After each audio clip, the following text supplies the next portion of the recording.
नमस्कार, जय श्री राम। मैं आचार्य मित्र त्रिपाठी श्री धाम अयोध्या से अयोध्या स्टोर में आप लोगों का हार्दिक स्वागत एवं अभिनंदन करता हूं। बंधुओं, हाजिर हूं आप लोगों के सामने आज एक नया विषय लेकर के। आज हम लोग बात करने वाले हैं सिंह राशि के जातकों के लिए सन 2026 कैसा रहने वाला है। तो आइए हम लोग प्रारंभ करते हैं। सर्वप्रथम सिंह राशि।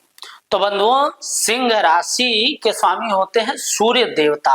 ये अग्नि तत्व की राशि है। सूर्य देवता को मान सम्मान पद प्रतिष्ठा और पिता का कारक ग्रह माना जाता है। वहीं सूर्य को आत्म कारक ग्रह भी माना जाता है, आत्मा का कारक ग्रह भी माना जाता है। व्यक्ति के आत्मविश्वास में वृद्धि करने के लिए सूर्य ग्रह का मजबूत होना अत्यंत आवश्यक है। तो बंधुओं, अब बात करते हैं सिंह राशि के जातकों का स्वभाव कैसा होता है। तो सिंह राशि की जो जाति है वो है क्षत्रिय। तो क्षत्रिय जाति का स्वभाव ऐसे राशि के जातकों के अंदर देखने को मिलता है। सिंह राशि के जो जातक होते हैं अत्यंत पराक्रमी, तेजस्वी, उद्यमी, ऊर्जावान, एनर्जेटिक, काफी समझ लीजिए ऊर्जा से भरपूर ऐसे लोग रहते हैं। ऐसे लोग समाज में मान सम्मान पद प्रतिष्ठा वर्चस्व एक तरीके से अपना दबदबा बना करके रखना चाहते हैं। ये लोग इस तरीके के होते हैं कि एक बार इनका अगर आप ईगो हर्ट कर दीजिए, थोड़ा सा भी इनके आत्मसम्मान को अगर ठेस पहुंच जाए तो फिर ये उसे बर्दाश्त नहीं कर सकते। इनका सब कुछ भले समाप्त हो जाए, समझ लीजिए कि ये राजा से भले स्वयं रंक बन जाएं, लेकिन एक बार जो इनका शत्रु हुआ या इनके आत्मसम्मान को ठेस पहुंचाया तो उसको समझ लीजिए समाप्त करने के लिए ये अपना सब कुछ दांव पर लगाने के लिए तैयार होते हैं। परंतु वहीं इनके अंदर एक राजसी स्वभाव भी होता है, क्योंकि सूर्य को 9 ग्रहों का राजा माना जाता है। तो ऐसे जातक जिससे प्रेम करते हैं, जिससे स्नेह करते हैं, जिसे अपना मानते हैं, उसके ऊपर अपना सर्वस्व न्यौछावर करने वाले होते हैं। इनके अंदर दूसरों को सम्मान देना, दूसरों को कैसे सुखी रखना है, सामने वाली की सुख सुविधाओं का ध्यान देना, ये इनके अंदर विशेष गुण होता है। इनके अंदर जन्म से ही एक लीडरशिप क्वालिटी होती है, राजाओं का गुण होता है, जो एक अच्छे नेता के सद्गुण होने चाहिए। ये सारे सद्गुण सिंह राशि के जातकों के अंदर देखने को मिलता है। तो बंधुओं, आइए बात करते हैं सिंह राशि के जातकों के लिए सन 2026 कैसा रहने वाला है। वर्ष प्रारंभ में आपकी कुंडली के पंचम भाव में चतुष्ग्रही योग बन रहा है। सूर्य मंगल शुक्र और बुध युति करके बैठ रहे हैं। वहीं अष्टम भाव में शनि देवता विराजमान रहेंगे और कुंडली के जो एकादश भाव है वहां पे देवगुरु बृहस्पति विराजमान रहेंगे। तो इस तरीके से कुछ इन लोगों की वर्ष कुंडली बन करके आ रही है। बाकी ग्रहों की जिस तरीके से चाल होगी, दशा होगी, उस अनुरूप से समय समय पर यह ग्रह परिवर्तित होते रहेंगे। तो सिंह राशि के स्वामी हैं सूर्य देवता। तो आइए सूर्य देवता से ही प्रारंभ करते हैं। वर्ष के प्रारंभ में सूर्य देवता 14 जनवरी तक विराजमान रहेंगे पंचम भाव धनु राशि में। तो पंचम भाव को विद्या बुद्धि का भाव माना जाता है, संतान का भाव माना जाता है। तो अपने मित्र राशि यानी धनु राशि देवगुरु बृहस्पति की राशि पे विराजमान रहेंगे। तो जातक जो भी विद्यार्थी हैं और जो लोग पिता बन चुके हैं या समझ लीजिए माता बन चुके हैं, तो संतान के पक्ष को लेकर के थोड़ा सा इनको चिंताजनक स्थिति बनती हुई दिखाई पड़ेगी, क्योंकि यहाँ पे चतुष्ग्रही योग बन रहा है। सूर्य के साथ मंगल शुक्र और बुध विराजमान हैं। जो विद्यार्थी हैं सिंह राशि के, उनके लिए यह कालखंड थोड़ा सा पढ़ाई लिखाई को लेकर के चिंताजनक रहेगा। वहीं सूर्य देवता 14 जनवरी से 12 फरवरी तक आ जाएंगे आपके षष्ठम भाव में। षष्ठम भाव को रोग ऋण शत्रु का भाव माना जाता है। तो इस कालखंड में आपको 14 जनवरी से 12 फरवरी तक थोड़ा सा व्याधि जो है, रोग है, ये इत्यादि परेशान कर सकते हैं। और वहीं पर किसी को पैसा देने से पहले, उधार देने से पहले आपको कम से कम 10 बार विचार करना है, क्योंकि यह कालखंड आपके लेन देन के लिए बहुत अच्छा सिद्ध होने वाला नहीं है। उसके बाद सूर्य देवता 13 फरवरी से 14 मार्च तक आ जाएंगे सप्तम भाव में। सप्तम भाव में राहु पहले से विराजमान है। तो कुंभ राशि में सूर्य और राहु की युति होगी। तो सूर्य और राहु की जो युति होती है ये बहुत अच्छी नहीं मानी जाती। तो यह कालखंड समझ लीजिए, सप्तम भाव को पार्टनरशिप का भाव माना जाता है, जीवन साथी का भाव माना जाता है। तो जीवन साथी के स्वास्थ्य को लेकर के थोड़ी चिंताजनक स्थिति देखने को मिलेगी। वहीं अगर आप कोई व्यापार पार्टनरशिप में कर रहे हैं या करने की सोच रहे हैं तो आपके पार्टनर के साथ थोड़ा सा मनमुटाव की स्थिति बनेगी। तो इस कालखंड में जो भी आपके पार्टनर हैं अथवा जीवन साथी हैं, उनके साथ सामंजस्य बना करके रखने की विशेष आवश्यकता है। वहीं 14 मार्च से 14 अप्रैल तक सूर्य देवता आ जाएंगे अष्टम भाव में। तो सूर्य की युति होगी शनि देव के साथ। तो शनि देव के साथ जब सूर्य की युति हो जाएगी तो पेट से संबंधित बीमारियों का आपको सामना करना पड़ सकता है। कभी पेट के दाहिने तरफ दर्द होगा तो पता लगा कभी पेट के बाएं तरफ दर्द हो रहा है। बार बार हो सकता है आपको शौच इत्यादि जाना पड़ जाए। पेट से संबंधित बीमारियों का सामना इस कालखंड में आपको करना पड़ सकता है।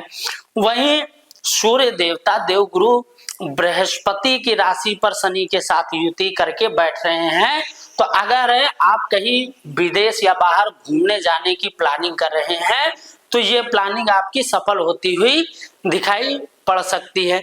वहीं 14 अप्रैल से सूर्य देवता उच्च के होकर के मेष राशि में 9वें भाव में आकर के विराजमान हो जाएंगे। 9वें भाव को भाग्य का भाव माना जाता है। तो 14 अप्रैल से ये जो आपका भाग्य है अभी तक थोड़ा सा सोया हुआ था, भाग्य का बहुत अच्छा सहयोग नहीं मिल रहा था, तो यह कालखंड आपके भाग्य में वृद्धि कराने वाला होगा। भाग्य के सहारे जो आपका कार्य अटक रहा था, मेहनत खूब कर रहे थे, प्रयास भी खूब कर रहे थे, प्लानिंग भी खूब कर रहे थे, लेकिन जहां पर बात आती थी भाग्य की, किस्मत की, तो वहां पर भाग्य आपका अभी तक जो साथ नहीं दे रहा था, 14 अप्रैल से ये आपके भाग्य में वृद्धि कराने वाला होगा। और भाग्य से संबंधित जो भी कार्य होंगे इनमें आपको कहीं ना कहीं सफलता देखने को मिलेगी। धार्मिक चीजों में आपकी रुचि अचानक से बढ़ेगी। पूजा पाठ, यज्ञ, हवन, अनुष्ठान इत्यादि आप करेंगे। धार्मिक यात्राएं भी हो सकती हैं। तो इस तरीके से सूर्य देवता का आपको 1 महीने के लिए 14 अप्रैल से लेकर के और लगभग अप्रैल मई तक आपको लगभग 14-15 मई तक सूर्य देवता आपके बिल्कुल अनुकूल रहेंगे। तो इस कालखंड में जो भी आप बहुत लंबे समय से प्लानिंग कर रहे हैं तो कोशिश यही कीजिए कि उन सारे कार्य को आप संपन्न कर लीजिए, क्योंकि बंधुओं वर्ष भर में सबसे विशेष जो आप लोगों के लिए समय होगा वो होगा 14 अप्रैल से लेकर के 14-15 मई तक का समय। वहीं जून और जुलाई में सूर्य शनि के साथ दृष्टि संबंध बनाएंगे जो कि बहुत अच्छा कालखंड नहीं रहेगा। वहीं 17 अगस्त से और 16 सितंबर तक सूर्य देवता अपने सिंह राशि में आकर के विराजमान हो जाएंगे। तो सिंह जो है सूर्य देवता की स्वयं की राशि है, इसके स्वामी हैं और लग्न में आकर के विराजमान होंगे।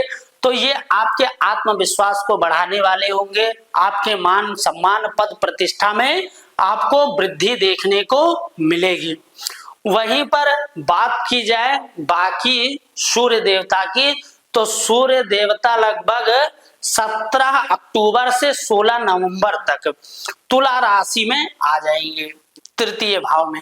तो तुला राशि में सूर्य देवता नीच के होते हैं।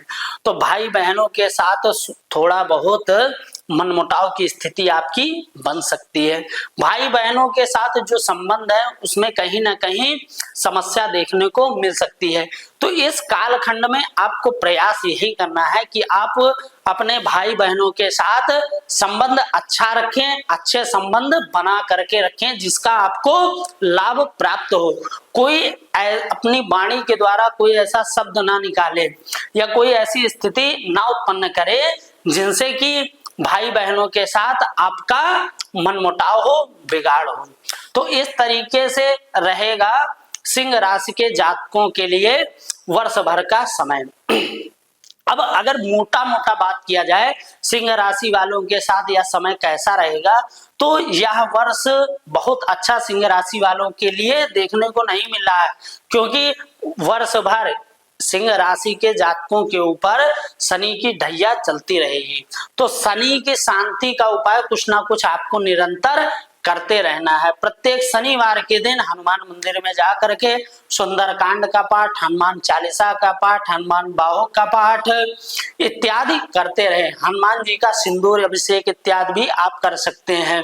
शनिवार के दिन कोशिश करें कि किसी शनि मंदिर में जाकर के सरसों के तेल का दीपक अवश्य प्रज्वलित करें, और अगर संभव हो तो एक माला ओम सन शनिश्चराय नमः इस मंत्र का जाप कीजिए, ये आपके लिए लाभप्रद रहेगा। मंदिर में जाकर के शनिवार के दिन विशेष रूप से जो गरीब हैं, बाहर बैठे रहते हैं, ऐसे लोगों को आप कुछ द्रव्य दान कीजिए। वो भी पैसा किस तरीके का दान करना है, नोट नहीं देना है, आपको दान करना है लोहे के सिक्के, क्योंकि लोहे का दान शनिवार के दिन अत्यंत प्रभावशाली माना जाता है। अभी आप किसी को कोई लोहे का वस्तु देंगे तो शायद ना ले, लेकिन अगर आप लोहे के सिक्के प्रदान करेंगे तो निश्चित रूप से वो ले लेगा। वहीं प्रेम संबंधों की बात की जाए तो सिंह राशि के जातकों के लिए इस वर्ष प्रेम संबंध भी बहुत खास नहीं रहने वाला है, मिला जुला परिणाम इन लोगों को प्राप्त होगा। हाँ, शनि की ढैया के कारण कभी कभी ऐसा समय भी आ सकता है कि प्रेम संबंधों में विच्छेद की स्थिति उत्पन्न हो सकती है। कोई ऐसा कार्य प्रयास करे ना करे कि जिसके कारण आपकी बदनामी हो या समाज के नजर में वो चीजें गलत हो, क्योंकि इस तरीके की स्थिति बनती हुई दिखाई पड़ रहेगी। विद्यार्थियों के लिए भी यह वर्ष समझ लीजिए कि एक मिला जुला परिणाम प्रदान कराने वाला है। 2 जून के बाद स्थिति बेहतर देखने को मिलेगी। जो भी विद्यार्थी प्रतियोगी परीक्षाओं की तैयारी कर रहे हैं उन लोगों के लिए यह कालखंड विशेष लाभप्रद सिद्ध हो सकता है। तो अब आइए बात करते हैं कौन सा उपाय है जो इस वर्ष सिंह राशि के जातकों को करना चाहिए। तो सिंह राशि के जातकों को इस वर्ष चाहिए कि सबसे महत्वपूर्ण कार्य जो है वो है कि प्रातः सूर्योदय से पहले उठ जाएं। कोशिश यही करें कि सूर्योदय से पहले उठ जाए और स्नान करके भगवान सूर्य को लाल चंदन डाल करके और अर्घ प्रदान करें। कोशिश करें एक तांबे के लोटे में जल लें, उसमें लाल चंदन डालें और लाल फूल डालें और ओम गृणी सूर्याय नमः या गायत्री मंत्र का जाप करते हुए या सूर्य मंत्र का जप करते हुए सूर्य भगवान को 3 बार में अर्घ प्रदान करें। आदित्य हृदय स्तोत्र का पाठ करें। रविवार के दिन कम से कम मस्तक पर लाल चंदन धारण करें और कोशिश यही करें कि लाल वस्त्र रविवार के दिन अवश्य पहने। ये सारे उपाय यदि आप करते हैं तो ये जो वर्ष आपके लिए थोड़ा सा प्रतिकूल लग रहा है वो भी आपको अनुकूल सिद्ध हो सकता है। तो बंधुओं, आशा करता हूं कि आप लोगों को ये वीडियो पसंद आई होगी। यदि ये वीडियो पसंद आई तो हमारे चैनल को लाइक और सब्सक्राइब कीजिए।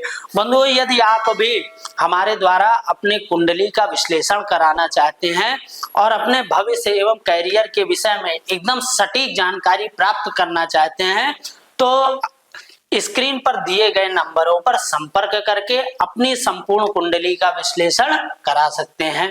मिलते हैं एक नए वीडियो में, तब तक के लिए जय श्री राम।